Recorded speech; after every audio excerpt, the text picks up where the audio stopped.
我们从小就被教育着，人生其实就是一张考卷，学校教你要合群，社会教你要读空气，长辈教你要忍一时风平浪静。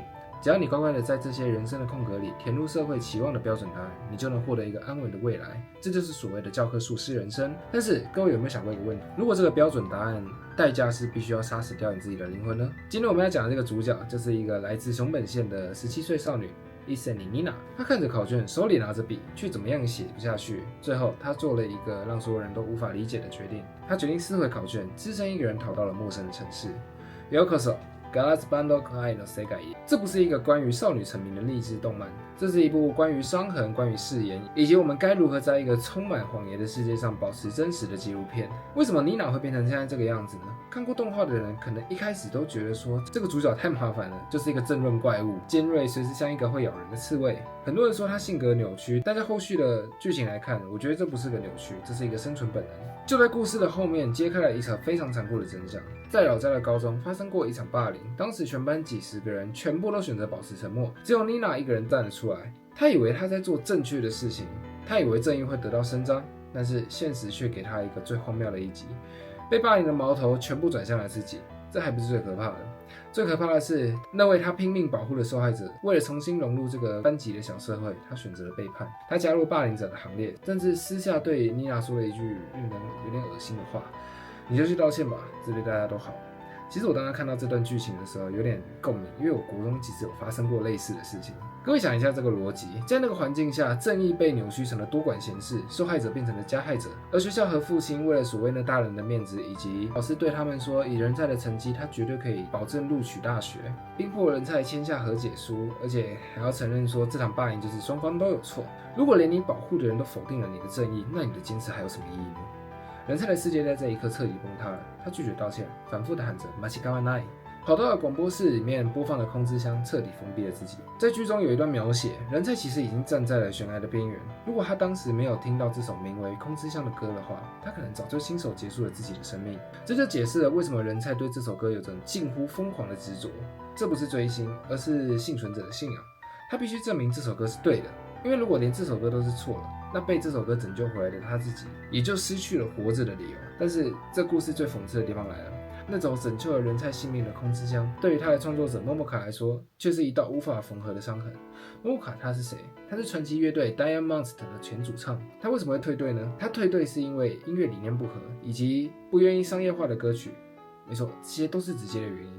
如果他单纯只是为了守护音乐的话，他也不至于痛苦成这样。真正让桃香无法原谅他自己的，其实就是两个字，那就是背叛。他和 Diamond Monster 的其他成员立下过誓言，为了这个誓言，桃香不惜辍学，带着大家离开家乡，来到东京闯荡。那时候的他们约定好，不管发生什么，我们这4个人永远都要在一起，用属于他们的摇滚乐去征服世界。当事务所要求乐队转型偶像化，而其他的成员为了生存而妥协时，桃香选择了离开。在妮娜的眼中，这是帅气的坚持自我；但在Momoka的眼中呢，这是逃跑的一种行为。他认为是自己没有能力带领大家走向理想的未来，才导致乐团变质。更重要的是，当这个现实变得残酷，他觉得他自己保持清高，抛弃了那些愿意弄脏双手继续奋斗的朋友。他背叛了当年那个4个人要在一起的沉重誓言。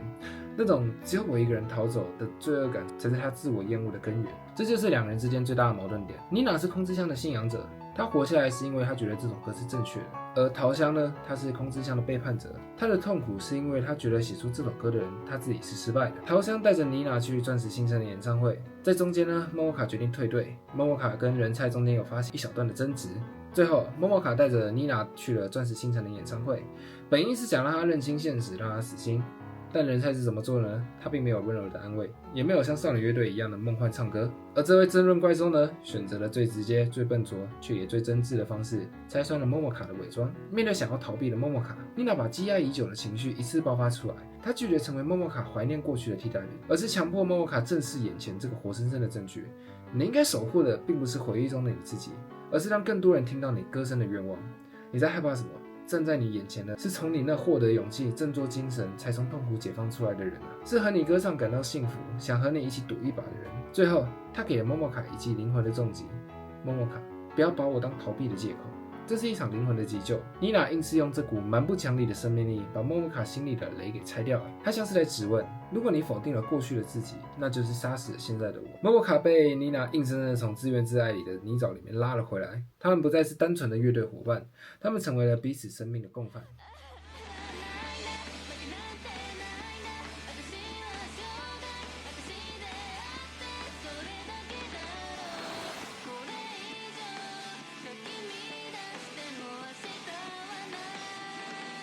这一切的碰撞呢，在第13集终于迎来了考验。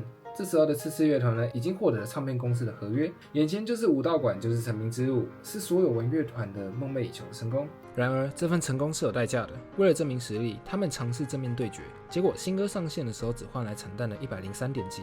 现实残酷地告诉他们，现在的流量并不属于他们。如果要继续留下来，要么成为被事务所圈养的寄生虫，要么就得重蹈当年逃商的覆辙，再也无法唱出自己的心声。这一次呢，他们做出了全剧最震撼的一个决定。他们不是被解约，不是失败，而是在没有输之前呢，主动选择了解约。为什么呢？因为如果为了成名而磨平棱角，那他们就变成第二个 Diamond Monster。妮娜一直以来的坚持，莫莫卡想要找回的初衷，全部都会变成笑话。动漫的最后呢，画面定格在他们以独立乐团身份站上舞台，唱完《命运之华》的那一刻，没有宣布谁输谁赢，没有之后的大红大紫。这是一个看似没有结果的结局，但在我看来呢，这是一个最好的结局了。因为在他们那一瞬间，他们证明了一件事情：当你为了保护灵魂而拒绝妥协的那一刻呢，胜负就已经完全不重要了。Glass Banner Christ 讲的从来就不是一群少女如何征服世界，而是一群少女如何不被世界给征服。妮娜的不服输，莫莫卡的救赎，最终都汇聚成了这首《命运之华》。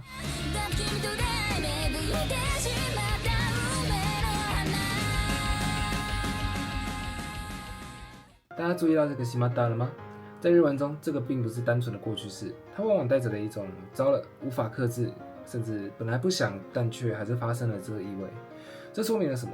说明了这朵花的绽放从来就不是计划好的，而是因为遇见了你，是因为这场宿命的相遇，而让那些原本深埋在心里想要压抑的那种冲动再也藏不住了，它甚至的发芽了。这才是团名无事有事真正的含义。我们总是为了保护自己而长出尖刺，想要拒绝这个世界。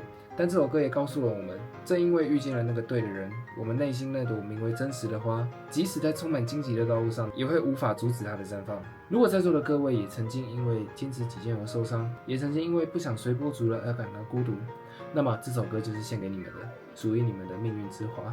也许就在下一个入口，你会遇见那个让你不得不发芽的人，或者那个让你找回灵魂的契机。